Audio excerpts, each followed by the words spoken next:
Donc rebonjour et bienvenue toujours sur l'espace mécanique universel qui essaye de démontrer, de faire la preuve que l'humanité évolue vers son ultime perfection. L'humanité dans son ensemble, le chemin, l'humanité comme un grand fleuve, sans le savoir, nous construisons, tous les êtres humains qui appartiennent à l'humanité travaillent pour l'évolution de l'humanité vers son ultime perfection. La paix universelle, la fraternité, l'universalité totale, la fin de la propriété privée, etc., etc. La mise en commun universelle des choses et voilà la création du paradis terrestre. Alors évidemment, ça concerne, il faudra encore quelques siècles d'évolution. On voit bien, on évolue de décennie en décennie et on voit bien qu'on est rentré dans une nouvelle étape de l'évolution qui va inclure une réflexion sur l'écologique. On va chercher à accéder à l'écologie à 100% écologique, à ne plus impacter du tout la planète. On voit qu'on est en train de se libérer des oppressions, des injustices. Voilà, l'ONU va être critiquée, il va devenir un organisme parfait. Et l'OMS pareil, l'OMC pareil. Voilà, on est en train de changer de cap. Les pays d'Afrique qui sont encore sous la coupe des prédateurs, tout simplement, sont en train de se libérer et tout un monde est en train de changer et cherche à aller vers inconsciemment vers cela. Alors évidemment, on ne le voit pas parce que c'est très subtil. C'est à travers des subtilités qu'on peut percevoir cette évolution vers la plénitude, on va dire, vers l'aboutissement. Parce que ça prend du temps. Il faudra quelques siècles d'évolution, encore peut-être 3, 4, 5, 6 siècles, peut-être 10 siècles, qui sait, selon la lenteur de l'évolution humaine. Mais dès qu'on étend le temps, on peut se rendre compte de cette évolution-là. Voilà. Mais il faut étendre le temps, évidemment. Alors, pour démontrer un petit peu cette théorie, je m'appuie parfois sur des ouvrages que je rencontre. Et là, par exemple, j'ai chiné ça il y a quelques jours, de Jean-Marie Doménac sur Emmanuel Mounier, un philosophe chrétien que je ne connaissais pas et que je connais toujours pas mieux, mais j'adore sa façon de penser. Voilà, dans les années, il est né en 1905, il est mort en 1950, donc il a vécu 45 ans. Il a traversé les deux guerres et le plus grand chaos, les 50 premières années du XXe siècle, les pires horreurs, quoi, en somme.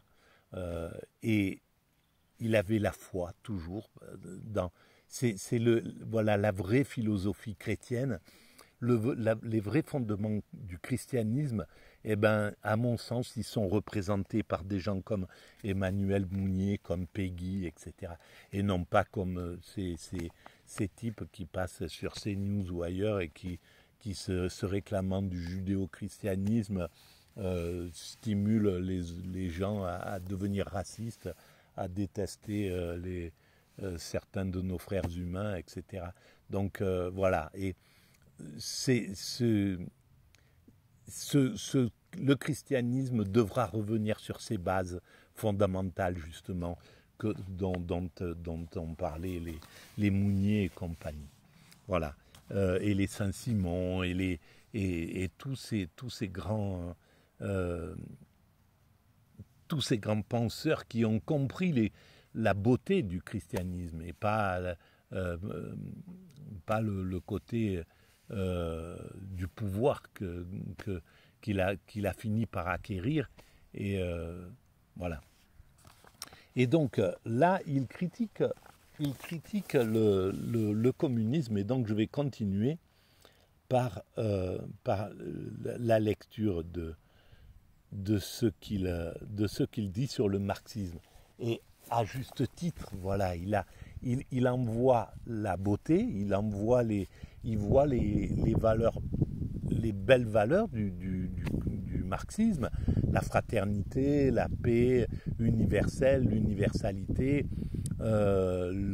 l'égalité, etc. Toutes ces valeurs-là qui sont magnifiques, hein, tout simplement, et qu'ils ont parfois par des petites choses essayé de mettre en place ce marxisme. Quand à l'époque de l'URSS, eh ben, ils ont essayé de... Je vais me retourner un peu. Voilà. Ils ont essayé de faire fraterniser, eh ben, tous les peuples qui étaient sous la coupe de l'URSS. Il y avait les Hongrois, les Polonais, les Yougoslaves, justement les Ukrainiens, les Russes, les Azerbaïdjanais. Il y avait des musulmans, des catholiques, etc., etc., des orthodoxes, et tout ça, eh ben, ils ont essayé de faire fraterniser ce monde. Et en fait, pendant les 70 ans, ou je ne sais pas combien a duré l'URSS, mais effectivement, il n'y avait plus de guerre entre la Pologne et les pays baltes, ou l'Ukraine et la Russie, etc., etc. Tout ce qu'on est en train de remettre en route là, eh ben, dans la Yougoslavie, alors évidemment, il y avait quelque chose de dictatorial derrière, mais on n'est pas arrivé à une scission comme on retrouve avec la Yougoslavie, où des peuples se détestent, ils vivent à côté et ils n'ont plus du tout de cette fraternité qui était là. Alors, cette fraternité, elle a été imposée par la violence et ça ne peut pas fonctionner. Voilà le reproche qu'on doit faire au communisme, au marxisme, c'est d'avoir voulu imposer l'égalité, la fraternité par l'autorité, par la dictature. Et malheureusement, c'est ce qui a fait chuter cette vision. Et le fait qu'ils n'aient pas compris l'importance de se fédérer avec le christianisme, avec les religions, en somme, avec les religions qui étaient déjà présentes, le judaïsme, l'islam, dans ce monde-là. Ils ont repoussé, ils ont rejeté, ils ont fait haïr, en fait, ils ont essayé de faire oublier le religieux, le spirituel, et ça ne fonctionne pas. Le monde devient fou derrière une chose pareille. Et le néolibéralisme fait la même chose. Et ben, son seul résultat, c'est de faire que le monde revienne au galop vers la spiritualité. Il suffit de parcourir les réseaux sociaux et on voit que tout le monde est en demande de spiritualité. Après 40 ans de néolibéralisme qui nous a conduits à la folie en nous disant oui, le seul truc important, c'est de devenir un VIP, very important personnage, d'avoir sa bouteille de champagne dans les boîtes de nuit, d'avoir des nanas ou des mecs et du pouvoir et ci et ça. Enfin, voilà, symbolisé par l'oligarchie au pouvoir et par ceux qui le mimaient, qui singeaient cette oligarchie-là, les rappeurs, certains, hein, pas tous, il y a eu un esprit critique important, mais enfin, mine de rien, ils se sont laissés embarquer par l'oligarchie, et c'est pas pour rien que l'oligarchie les a fait passer, leur a donné le pouvoir et les médias à cette valeur, parce que elle critiquait pas le libéralisme, ce néolibéralisme. Et alors là, voilà ce qu'il écrit. Voilà ce qu'il écrit sur le communisme. Voilà. On a peine à imaginer aujourd'hui le flot d'injures et de calomnies qui se déversa alors sur Vercors et Cassou. Ils avaient témoigné pour Tito dans Esprit, ainsi que sur la direction de la revue. Mais la réponse de Mounier, qui parut quelques jours avant sa mort, est peut-être son plus beau texte. Alors ça, c'était intéressant parce qu'il écrivait dans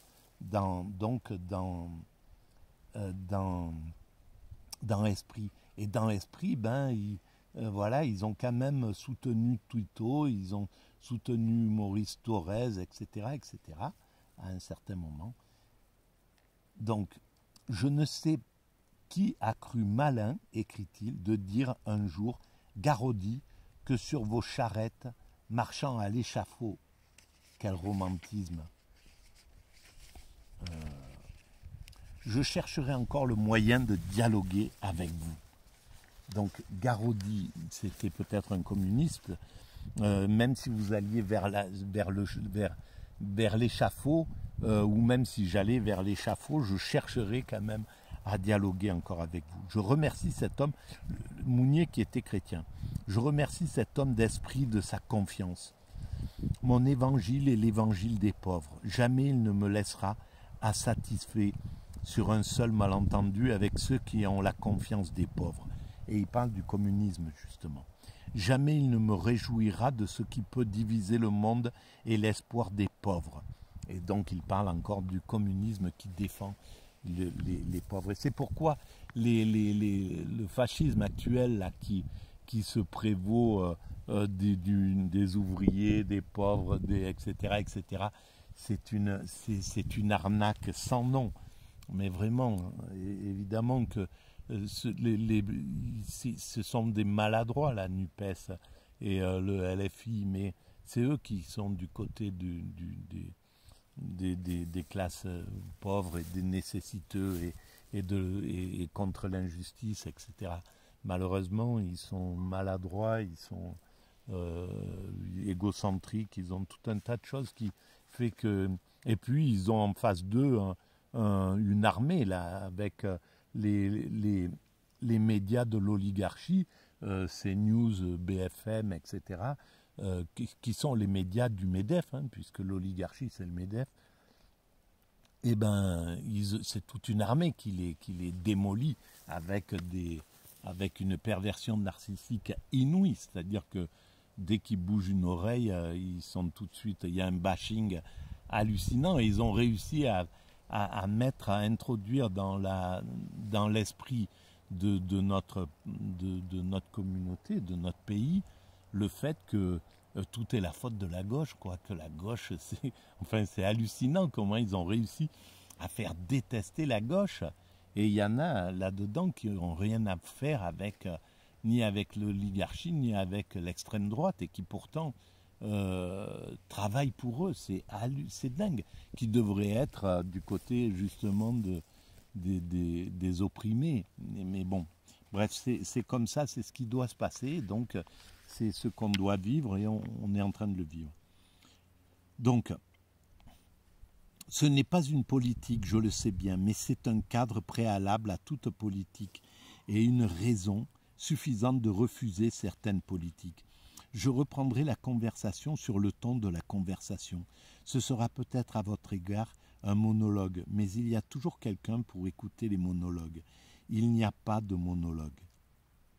Voilà. Nizan, renié par le parti pour avoir refusé l'écrasement de la Pologne par la collusion germano-soviétique, Garaudy, renié par le parti pour avoir refusé l'écrasement de la Tchécoslovaquie par l'impérialisme soviétique, oui, il y a toujours quelqu'un pour écouter les monologues. Voilà, et évidemment, c'était légitime que Garaudy, comme un Nizan, ben oui, c'était le minimum qu'il fallait faire. Et là, le Parti communiste devait, la Russie devait comprendre que il fallait qu'il change complètement de cap. Voilà, qu'il libéralise, c'est la surdité des dictateurs qui fait qu'ils ont continué dans cette voie qui jusqu'à jusqu'à leur destruction. Voilà. Or voilà que ce parti qui a la confiance des pauvres, qui est l'armure du prolétariat, le rejette aux enfers. Il écrit, bien sûr, il se révolte. Ne pas consentir à nous laisser couper du prolétariat parce qu'une administration nous refuse le visa. Et le visa, c'est l'administration du communisme, en fait. C'est ça. Ils ont écarté les intellectuels. C'est le drame du communisme et le drame en Chine. C'est pourquoi les Chinois ont rejeté et rejettent maintenant le communisme. Les Russes rejettent le communisme parce que ça a été construit sur une dictature, malheureusement. Alors, il faut bien revenir à l'espoir d'une nouvelle force socialiste, mais il est mince et déjà compromis par l'échec du travaillisme français, puis du RDR. Alors comment rejoindre la classe ouvrière dans sa lutte politique? Avoir voulu être pauvre avec les pauvres et être rejeté par leurs défenseurs patentés. Tel est l'exil. Et c'est un drame, évidemment, et c'est le drame sans doute de Simone Veil qui est allée travailler avec... et c'est le drame de Camus, c'est le drame de Sartre, évidemment. Et ça, c'est catastrophique, en fait.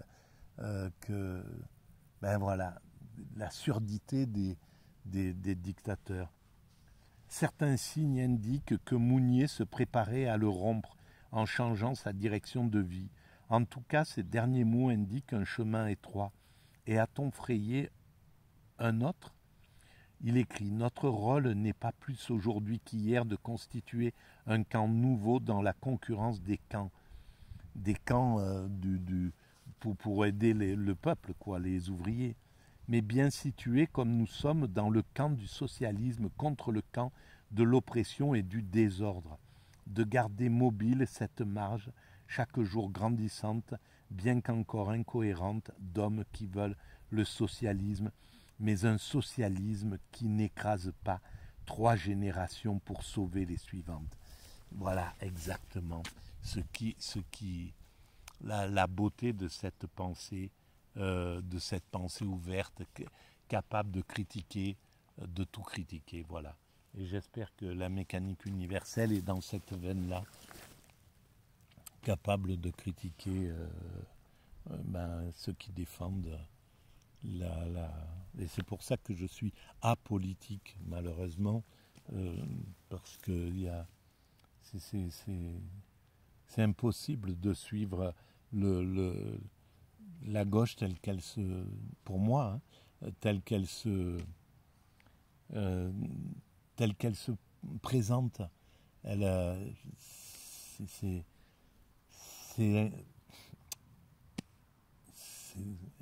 Et en même temps, je sais que c'est compliqué, mais on dirait qu'on n'a rien, qu'on peut rien faire, qu'on est devant des surdités qui sont implacables, quoi. Et voilà. Donc, c'est la fin de cette vidéo. Et si vous pensez que ces vidéos ont un petit intérêt pour la fratrie humaine, vous pouvez mettre des pouces, vous pouvez vous abonner, ça augmente la visibilité, vous pouvez en parler autour de vous, et vous pouvez écrire des commentaires, j'y réponds en général. Merci de votre écoute, à très bientôt.